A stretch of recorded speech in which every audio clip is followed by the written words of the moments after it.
যদি কেটে টুকরো টুকরো করা হয়, এরপরেও তুমি তোমার জন্য একটা নসিহত, সেটা হলো তুমি তোমার রবের সঙ্গে কখনোই কোনো অবস্থাতেই শিরিক করবা না।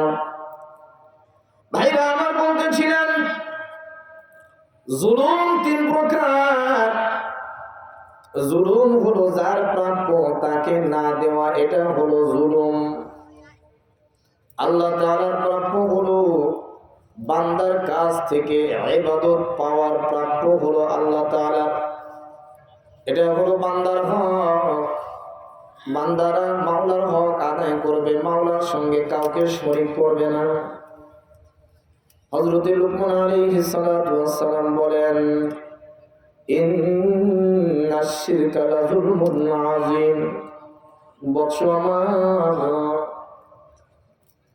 মহান রবের সঙ্গে শিরিক করা এটা হলো বড় জুলুম।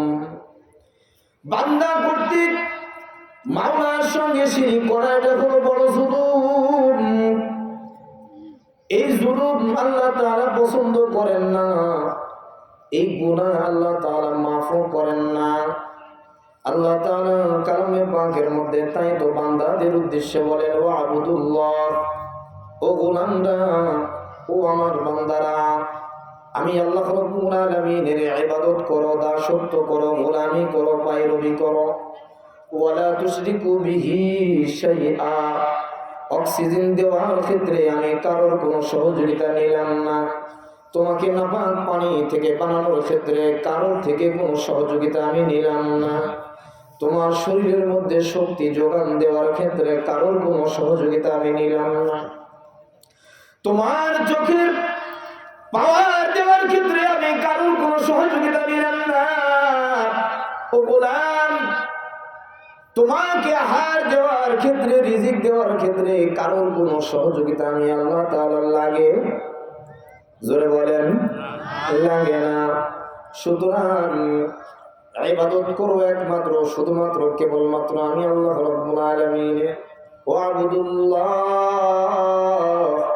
আমি আল্লাহ তাআলার দাসত্ব করো, ইবাদত করো, পায়রবি করো। ওয়ালা তুশরিকু বিহি শাইআ, আমি আল্লাহর সঙ্গে কোনো কিছুকে শরীক বানায় দিও না। আমি আল্লাহর মা নাই, আমি আল্লাহর বাবা নাই, আমি আল্লাহর স্ত্রী নাই, আমি আল্লাহর কোনো ছেলে সন্তান আছে? জোরে বলেন, জোরে বলতে হবে, আছে? আল্লাহ তাআলার কোনো সন্তান নাই। আল্লাহ তাআলা তাই ডাকতে বলেন, গোলাম, ও গোলাম, ইবাদত করো আমার। আমি আল্লাহকে তুমি যখন আল্লাহ বলে ডাক দাও, আমি আল্লাহ তোমার ডাকে যদি খুশি হয়ে যাই, জীবনে একবার যদি তোমার ডাকে আমাকে খুশি করাইতে পারো রে গোলাম, ওই একটা ডাকে উসিলা করে আমি আল্লাহ তাআলা তোমাকে জান্নাতি বানায় দেব। ইয়ামানত চাঁদে রোজা নজদে মাস্ত, ইয়ামানত চাঁদে রোজা নজদে মাস্ত, দর হাকিকত মালিকে গরশে খুদাস্ত, দর হাকিকত মালিকে গরশে খুদাস্ত। জিহ্বা দিয়েছেন কে? জোরে ডাক দিয়ে বলেন, আল্লাহ। এই জিহ্বা দ্বারা যদি আল্লাহকে আল্লাহ বলে ডাক দেন, আল্লাহকে যদি বলেন সুবহানাল্লাহ, আলহামদুলিল্লাহ, আল্লাহু আকবার, একবার যদি এগুলো ডাক দিয়ে আল্লাহকে খুশি করায় দিতে পারেন, আল্লাহর নবী হাদিসের মধ্যে বলেন, তামলাউ ফিল মিজান। একবার গোলাম যদি আল্লাহকে আল্লাহ বলে ডাক দেয়, সুবহানাল্লাহ বলে ডাক দেয়, একবার ডাকে কবুলিয়ত ডাকটা মিজানের পাল্লাকে ভারী করে দেবে। ইবাদত করতে হবে কার? আরো জোরে ডাকতে বলেন, কার? আল্লাহর সঙ্গে কাউকে কি শরীক করা যাবে?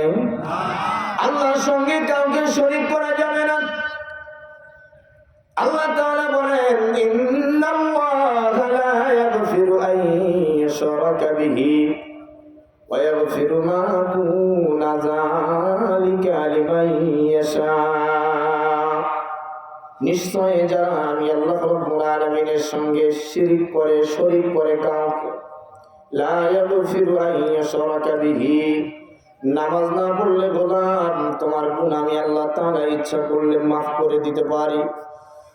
রোজা যদি না রাখো আমি আল্লাহ তাআলা দয়া করে তোমার গুনাহগুলো মাফ করে দিতে পারি। যাকাত যদি না দাও আমি আল্লাহ তাআলা ইচ্ছা করে তোমার গুনাহ মাফ করে দিতে পারি। ও গোলাম, তুমি যদি আমার সঙ্গে কাউকে শরীক করো নিশ্চয়ই গুনাহ আমি আল্লাহ তাআলা মাফ করি না। ওয়ায়াগফিরু মা দুনা যালিকা লিমান ইয়াশা, অন্যান্য গুনাহ আমি আল্লাহ রাব্বুল আলামিন নিশ্চয় মাফ করে দেব। কিন্তু জুলুম, তুমি যে শিরিক করেছো আমার সঙ্গে, এটা বড় জুলুম করেছো। আমার উপর যদি জুলুম করো শিরিক করো গোলাম তোমার গুনাহ মাফ হবে না। ومن يفعل ذلك عدوانا وظلما, সীমা লঙ্ঘন করেছো, জুলুম করেছো, আমার সঙ্গে কাউকে শরীক করেছো, এই গুনাহ আমি আল্লাহ রাব্বুল আলামিন মাফ করব না। ফাকাদ ইফতারা ইসমান আযীমা ومن يشرك بالله فقد افترى ইসমান আযীমা, যে ব্যক্তি আমি আল্লাহর সঙ্গে কাউকে শরীক করে শরীক বানায় আমি আল্লাহ রাব্বুল আলামিন ঘোষণা করে দিলাম এটাই হলো সবচেয়ে বড় গুনাহ।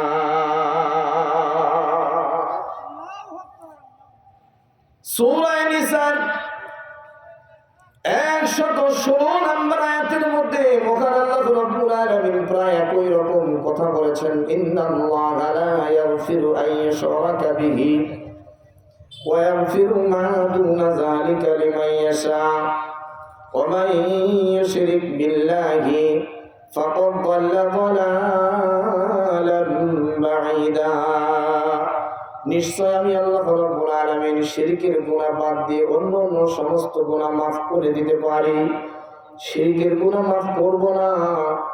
আর যারা শিরক করবে এরা একেবারে প্রকাশ্য পথভ্রষ্ট, এরা প্রকাশ্যে পথভ্রষ্টতায় চলে যায়। শিরক যদি আল্লাহর সঙ্গে কোনো গোলাম করে বাবা বলেন তো তার কোনো ঈমান থাকে? এই যে আমাদের দেশের কিছুদিন পূর্বে কিছু পাগল আউল বাউল যাদেরকে বোঝায়, বাউল যার নাম হলো আবুল সরকার, আল্লাহকে নিয়ে যে কটূক্তি করেছে বাবা, এর দ্বারাই কি তার ঈমান আছে? জোরে বলেন। কোরআনের অপব্যাখ্যা করেছে, এর দ্বারাই কি ঈমান থাকবে? এর দ্বারা ঈমান থাকবে না। এই জন্য আমরা কোন অবস্থাতেই মহান রব্বে কারীমের সঙ্গে শিরক করা যাবে না। বাউল যে কাজটা করেছে তাকে প্রকাশ্যে সর্বোচ্চ শাস্তি দেওয়া দরকার আছে না নাই? আরো জোরে বলতে হবে, আছে না নাই? আল্লাহর সঙ্গে কোন অবস্থাতেই কাউকে শরীক করা যাবে না বাবা। আল্লাহ তাআলা সূরা জুমারের 65 নং আয়াতের মধ্যে বলেন, ওয়ালাকাদ উহিয়া ইলাইকা ওয়া ইলাল্লাযীনা মিন ক্বাবলিকা, হাবিব আমার আপনার প্রতি আমি ওহী নাজিল করেছি, আপনার পূর্বেও আমি বহু মানুষের উপরে ওহী নাজিল করেছি। আমাদের নবীর পূর্বে অনেকগুলো নবী রাসূল আল্লাহ তাআলা দুনিয়াতে পাঠিয়েছিলেন কিনা জোরে কোন? এই সমস্ত নবী রাসূলের উপরে ওহী আসে না আসে নাই? আসছে। আল্লাহ তাআলা বলেন, হাবিব আমার আপনার পূর্বে আমি ওহী নাজিল করেছি, লাইন আশরাকতা লা ইয়াহবাতান্না আমালুকা ওয়া লা তাকুনান্না মিনাল খাসিরিন, আপনার উপরেও আমি ওহী নাজিল করেছি, লাইন আশরাকতা, আপনি যদি শিরক করেন আমার সঙ্গে, আপনিও যদি শিরক করেন আমার পরে যেহেতু আপনার স্থান, এরপরেও আল্লাহ তাআলা হাবিবকে ডাক দিয়ে বলছেন, হাবিব আমার বন্ধু আমার আপনার উপরেও আমি ওহী নাজিল করেছি, আপনার পূর্বেও আমি বহু মানুষের উপরে ওহী নাজিল করেছি, অর্থাৎ বহু নবী রাসূলের উপরে ওহী নাজিল করেছি।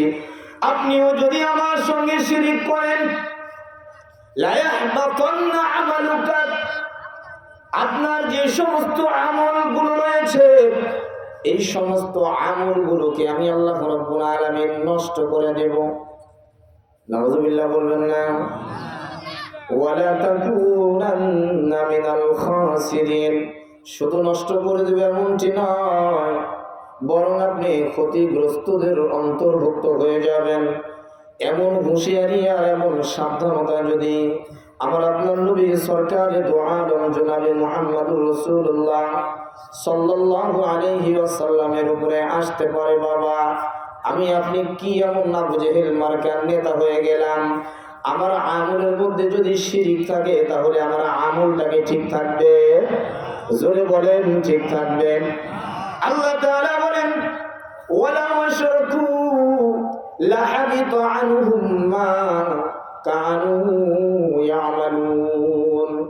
তোমরা যদি শিরিক করো, ওয়ালা আশরাকু আমি আল্লাহর সঙ্গে যদি কাউকে শরীক বানাও, তোমার পুকুরের সঙ্গে যদি আমাকে লাগাও, তোমার ব্যবসার সঙ্গে যদি আমাকে লাগাও, তোমার চাকরির সঙ্গে যদি আমাকে লাগাও, তোমার ক্ষেত খামারের সঙ্গে যদি আমাকে লাগাও, তাহলে তোমাদের সমস্ত আমলগুলোকে আমি আল্লাহ রাব্বুল আলামিন ধ্বংস করে দেব। জোরে বলেন না? কি বলবেন? সুবহানাল্লাহ বলবেন? অনেকেই সুবহানাল্লাহ বলতেছে।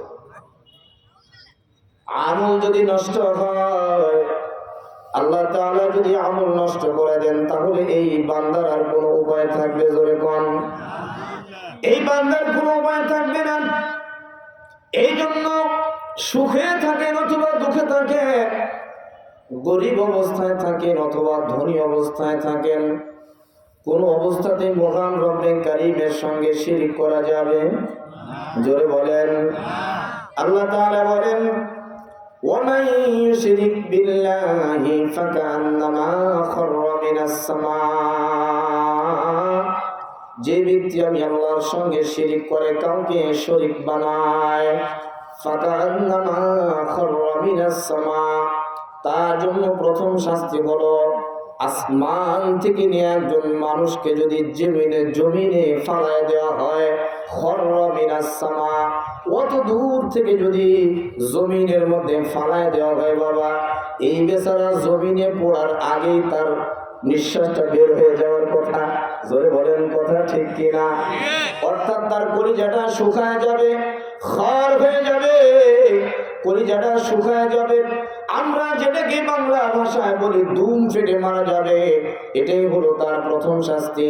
দ্বিতীয় শাস্তি মহান রব্বে কারীম বলেন ফাতাখাতাফাহু তায়রু আও তাহবি বিহির রিহু ফি মাকানিন সাহিক।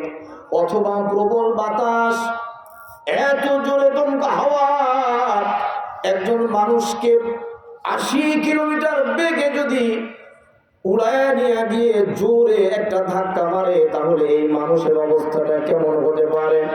আল্লাহ তাআলা বলেন গোলাম, তোমাদের শাস্তিগুলো এমন ভাবে হতে থাকবে। এরপরে শাস্তির কথা ঘোষণা করা হয়েছে ইন্নাহু মান ইউশরিক বিল্লাহ, নিশ্চয় যারা মহান রব্বে কারীমের সঙ্গে শিরক করে, আল্লাহ রাব্বুল আলামিনের সঙ্গে যদি কাউকে শরীক বানান, আল্লাহ তাআলা বলেন ফাকাদ হারামাল্লাহু আলাইহিল জান্নাহ, আমি আল্লাহ রাব্বুল আলামিন গোলামের জন্য, ওই বান্দার জন্য আমি জান্নাতটাকে হারাম ঘোষণা করে দিলাম। সুবহানাল্লাহ বললেন? অনেকেই বলতেছে সুবহানাল্লাহ। আল্লাহ যদি জান্নাতটা আপনার আমার জন্য হারাম করে দেন, এই ক্ষেত্রে সুবহানাল্লাহ না, সুবহানাল্লাহ না, বরং নাউযুবিল্লাহ। আল্লাহ তাআলা বলেন গোলাম, যদি আমার সঙ্গে কাউকে শরীক করে ফালাও, যেভাবেই হোক না কেন, কোন অবস্থাতে আল্লাহর সঙ্গে কাউকে শরীক বানানো যাবে না। আল্লাহ তাআলা বলেন যদি কাউকে শরীক বানাও, তাহলে তোমার জন্য আমি আল্লাহ রাব্বুল আলামিন জান্নাতটাকে হারাম ঘোষণা করলাম। ওয়া মাওয়াহুন নার, এবং শুধু জান্নাত হারাম করে দিলাম এতটুকুই নয়, বরং তোমাকে আমি জাহান্নামে ফালায়া দেব। তোমার জন্য জাহান্নামকে আমি তৈরি করে রেখেছি। ওমা লিয-যালিমিনা মিন আনসার, আর জাহান্নামে তোমাকে আমি যে দেব, এই জায়গায় তুমি কাউকে কোনো সাহায্যকারী পাবা না, কাউকে কোনো সাহায্যকারী হিসেবে সেই জায়গায় পাবা না। আল্লাহ তাআলা সূরা বায়িনার 6 নং আয়াতের মধ্যে বলেন ওয়াল মুশরিকিনা ফি নারি জাহান্নামা, যারা মুশরিক, যারা শিরিক করে এদেরকে আল্লাহ রাব্বুল আলামিন জাহান্নামের মধ্যে নিক্ষেপ করবেন। কতদিন জাহান্নামের মধ্যে থাকবে? আল্লাহ তাআলা আয়াতের পরের অংশের মধ্যে বলেন, খালিদিনা ফিহা আবাদা, চিরকাল অনন্তকাল ধরে তারা জাহান্নামে থাকবে। উলাইকা হুম শাররুল বারিয়া, আর এটা না কতই নিকৃষ্ট একটা স্থান। জাহান্নাম এটা একটা ভালো জায়গা না বাবা, জাহান্নাম একটা নিকৃষ্ট স্থান। আল্লাহ তাআলা নিজেই বলে দিচ্ছেন, ও গোলামরা, যদি তুমি আমার সঙ্গে কাউকে শরীক করো, তুমি বান্দার জন্য আমি জান্নাতকে হারাম ঘোষণা করে দিলাম, তুমি বান্দার জন্য আমি আল্লাহ তাআলা জাহান্নামকে তৈরি করে রাখলাম, জাহান্নামে ফালাবো তোমাকে, কতদিন রাখবো? আল্লাহ তাআলা বলেন, খালিদিনা ফিহা আবাদা, অনন্তকাল ধরে এই জাহান্নামের মধ্যে থাকবে। এখানে সহযোগিতা করার মতো অন্য কাউকে আর পাবে না।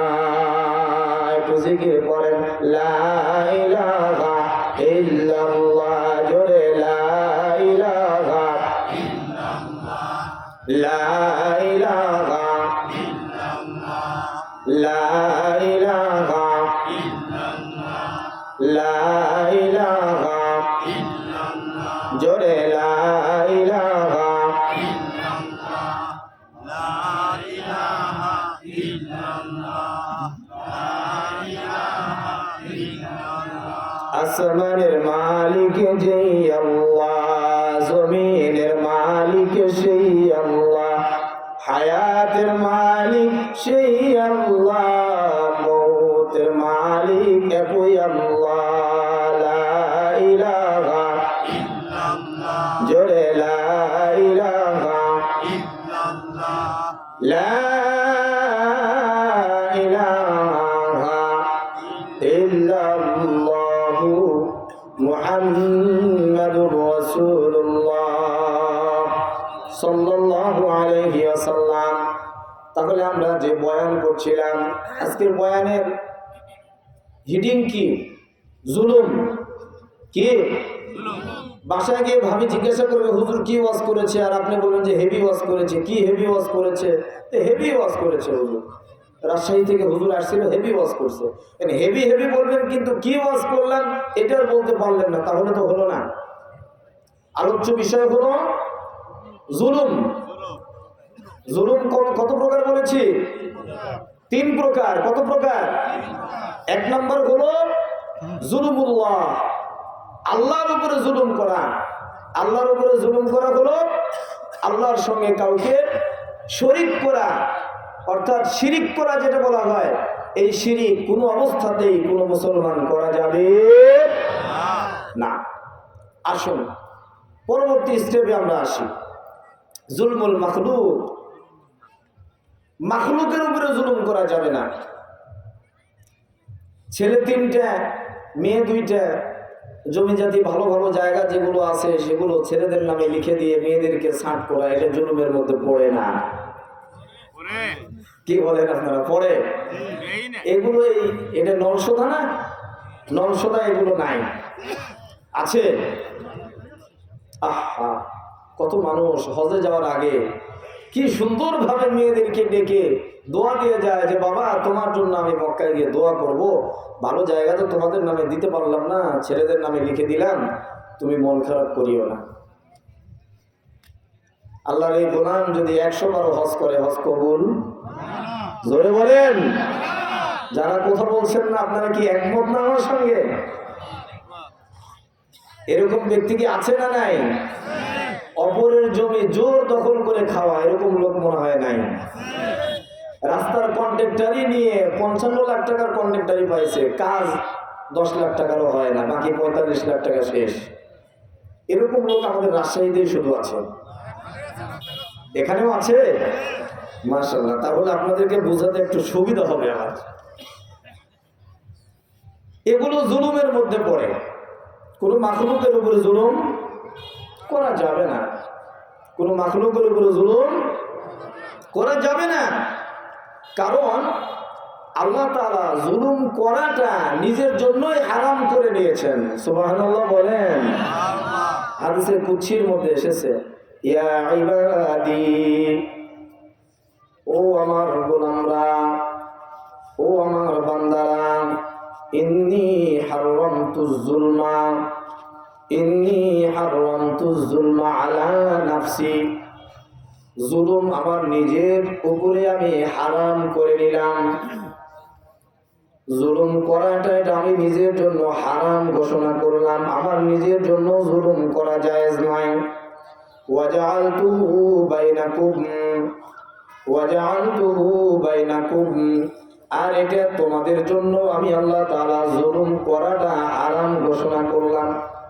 ফালা তাযলিমু, সুতরাং তোমরা কারোর উপরে জুলুম করো। জোরে বলেন। দুর্বলের উপরে সবল ব্যক্তি অন্যায়ভাবে তাকে আঘাত করা, কারো মানহানি করা, মান সম্মান নিয়ে কারো টানাটানি করা, এগুলো জুলুমের উপরে পড়ে। মিথ্যা সাক্ষ্য দেওয়া, এটাও জুলুমের উপরে পড়ে কি পড়ে না? জোরে কোন। মিথ্যা সাক্ষ্য দেওয়ার লোক এই টাঙ্গাইলে নাই, এখানেও আছেন। এইরকম জুলুম করা যাবে না বাবা। আল্লাহ তাআলা যে জুলুম করেন না, এটা আল্লাহ তাআলা কোরআনুল কারীমের মধ্যে বলেন, ইন্নাল্লাহা লা ইয়াযলিমু মিসকালা যাররা, নিশ্চয় আল্লাহ রাব্বুল আলামিন কারোর উপরে যাররা পরিমাণ জুলুমও করেন না। যাররা করা হয় একটা সরিষার দানাকে ৭০টা ভাগ করলে যতটুকু হয় একটা ভাগ, এই একটা ভাগের সমপরিমাণ আল্লাহ তাআলা কারোর উপরে জুলুম করেন না। আল্লাহ যদি জুলুম না করে, আল্লাহর উপরে যদি জুলুম হারাম হয়, নিজের উপরে যদি আল্লাহ তাআলা জুলুম হারাম করে নেন বাবা, আপনি যে আপনার প্রতিবেশীর উপরে জুলুম করতেছেন, আপনার প্রতিবেশীর জমির আল ঠেলে ঠেলে তাকে আপনি কষ্ট দিতেছেন, এরকম জুলুম করা আপনার জন্য মনে হয় জায়েজ? জোরে বলেন। জায়েজ নাই। আল্লাহ তাআলা বলেন, ওয়া ইন তাকু হাসানাতান ইউদাইফাহা, গোলাম আমার, একটা যদি তুমি হাসানা করো, একটা যদি ভালো কাজ করো, একটা যদি নেকির কাজ করো, ওয়া ইন তাকু হাসানাতান ইউদাইফাহা ওয়া ইউতি মিন লাদুনহু আজরান আযীমা, আমি আল্লাহ রাব্বুল আলামিন তোমার এই হাসানাকে 10 গুণ বাড়ায় দেই। শুধু 10 গুণ নয়, 10 গুণ থেকে নিয়ে 70 গুণ বাড়াই। শুধু 70 গুণ নয়, বরং 70 গুণ থেকে নিয়ে 700 গুণ পর্যন্ত বাড়ায় দেই। প্রত্যেকটা কথা কোরআনুল কারীমের আয়াত রয়েছে বাবা, সবগুলো যদি আমি আয়াত দ্বারা বুঝে আপনাদেরকে বলতে চাই, সময় পাবো না। এক পর্যায়ে আল্লাহ তাআলা বলেন, বিগাইরি হিসাব, আমি আল্লাহ তাআলা তোমার নেক আমলটা এত বেশি সওয়াব দ্বারা ভরপুর করে দেই, এটা হিসাব করে করে তোমাদের দ্বারাই হিসাব করা সম্ভব না। ওয়ায়ুতি মিন লাদুনহু আজরান আযীমা, এবং এই নেকি করার কারণে তুমি যে মানুষের উপরে জুলুম করলে না, কোন মাখলুকের উপরে তুমি জুলুম করলে না, মাখলুকের উপরে জুলুম করাটাও জাহান্নামে যাওয়ার অনেক সময় উপযোগী হয়ে যায়, কারণ হয়ে দাঁড়ায়। বনি ইসরাঈলের যুগের ঘটনা, আল্লাহর নবী সরকারে দু আলম জনাবে মুহাম্মদুর রাসূলুল্লাহ সাল্লাল্লাহু আলাইহি ওয়াসাল্লাম সাহাবায়ে কিরামদের মাঝে বয়ান করেন, বনি ইসরাঈলের একজন মেয়ে একটা বিড়ালকে বেঁধে রেখে কষ্ট দেওয়ার কারণে, একটা বিড়ালকে বেঁধে রেখে কষ্ট দেওয়ার কারণে, বিড়ালকে বেঁধে রাখছিল একটা খাম্বার সঙ্গে, খুঁটির সঙ্গে, নিজেও খাবার দেয় নাই, তাকে ছেড়েও দেয় নাই, জমিনে ঘুরে ঘুরে সে পোকামাকড় খেয়ে আহার করবে, এতটুকু সুযোগও তাকে দেওয়া হয় নাই। বিড়ালকে তার মাথাটা বেঁধে উপর দিকে লটকায় রেখে তাকে মৃত্যু পর্যন্ত লটকায় রাখা হয়েছিল। এতটুকু জুলুম করার কারণে আল্লাহর নবী বলেন, আল্লাহর বান্দী জাহান্নামী হয়েছে। একটা বিড়ালের উপরে যদি জুলুম করে আল্লাহর বান্দী যদি জাহান্নামী হয়, মানুষ তো আশরাফুল মাখলুকাত, এর উপরে জুলুম করলে জাহান্নামী হবে কি হবে না? জোরে বলেন, আরো জোরে বলেন, জাহান্নামী হবে কি হবে না? আল্লাহর নবী ইসলামের সর্বপ্রথম যে যুদ্ধ হয়েছিল, এই যুদ্ধের নাম আপনাদের কম বেশি সকলেরই বলা মুখস্থ আছে আমার মনে হয়। বলেন তো চিৎকার দিয়ে, যুদ্ধটার নাম কি? বদরের যুদ্ধ। মনে আছে আপনাদের? কি বলেন আপনারা? মনে নাই? কি বলে? আপনারা কি আমার কথা বুঝতেছেন? তো বলতেছেন না কেন? না বাড়ি থেকে ভাবি নিষেধ করে দিয়েছে, খবরদার কথা বলবা না, হুজুর যা বলে বলো, রাজশাহী থেকে আসো, যত চিল্লাইতে পারো, তোমরা কথা বলবা না। প্রথম ইসলামে যে যুদ্ধ হয়েছিল, যুদ্ধের নাম কি? বদরের যুদ্ধ। কিছু কিছু মানুষ আছে না, বেশি আবেগপ্রবণ মানুষ, এমন মানুষ আছে না নাই? এমন মানুষ আছে। একজন সাহাবা, নৌজওয়ান সাহাবা, যুবক সাহাবা, উনি চিন্তা করছেন, আল্লাহর নবী যখন সাহাবাদের লাইন কাতারে কাতারে দাঁড় করাইতেছিলেন, ওই যুবক সাহাবা চিন্তা করতেছিলেন যে আমি একটু দৌড় মেরে সামনে যাই, যাতে করে আমার নামটা আল্লাহর নবী সামনের কাতারে রেখে দেন, আমাকে যেন সামনের কাতারে দাঁড় করে দেওয়া হয়। উনি এমন একটা মন মানসিকতা নিয়ে, চিন্তাধারা নিয়ে উনি বারংবার সামনের দিকে আসতেছিলেন। আল্লাহর নবী ইশারা করে ওনাকে পিছনের কাতারে যেতে বলেন। একবার, দুইবার, তিনবার, বেশ কয়েকবার এরকম করার পরে যুবকের তো মানে জোশ থামছে না, যে আমার নামটা কখন ঘোষণা হবে যে আমি প্রথম কাতারে দাঁড়াবো। কিন্তু আল্লাহর নবী ওনার নাম ঘোষণা করছেন না। পরবর্তীতে আল্লাহর নবী একটা লাঠি দিয়ে পেটের মধ্যে ঠেকায় একটু গুতায় দিয়ে বুঝাইতে চাইছেন, তুমি পিছনে যাও।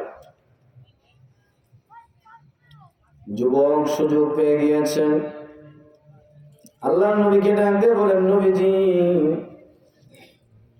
আপনি যে আমাকে পেটের মধ্যে গুতা মারছেন লাঠি দিয়ে, আমি খুব কষ্ট পাইছি, আঘাত পাইছি। আল্লাহর নবী বলেন, সাহাবা আয় আমার কাছে আয়, আমি যে তোর উপরে লাঠি দিয়ে একটা গুতা দিলাম,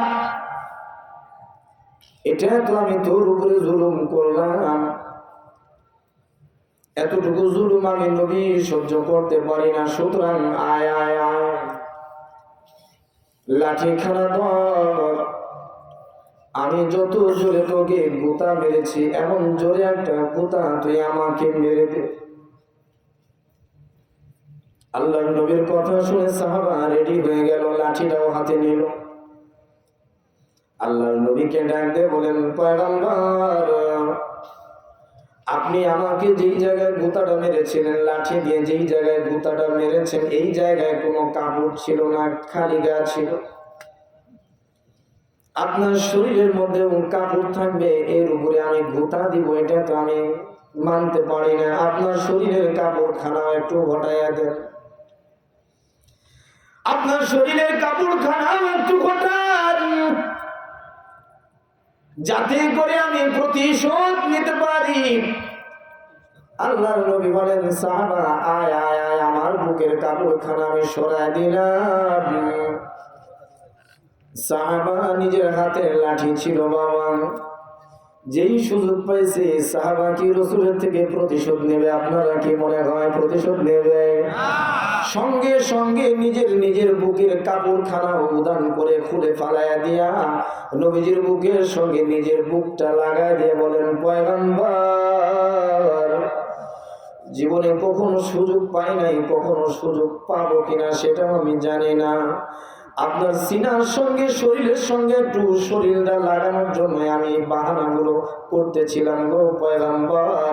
আমাকে আপনি এর চাইতেও বেশি জোরে যদি ভুতা মারতেন, এরপরেও আমি কোনো প্রতিশোধ নিতাম না। আমি এই জন্য আপনার শরীরের সঙ্গে শরীর একটু লাগাই দিলাম, যাতে করে কিয়ামতের ময়দানে আপনার শরীরের সঙ্গে শরীর লাগার কারণে আল্লাহ তাআলা এই উসিলাতেও আমাকে যেন মাফ করে দেয়।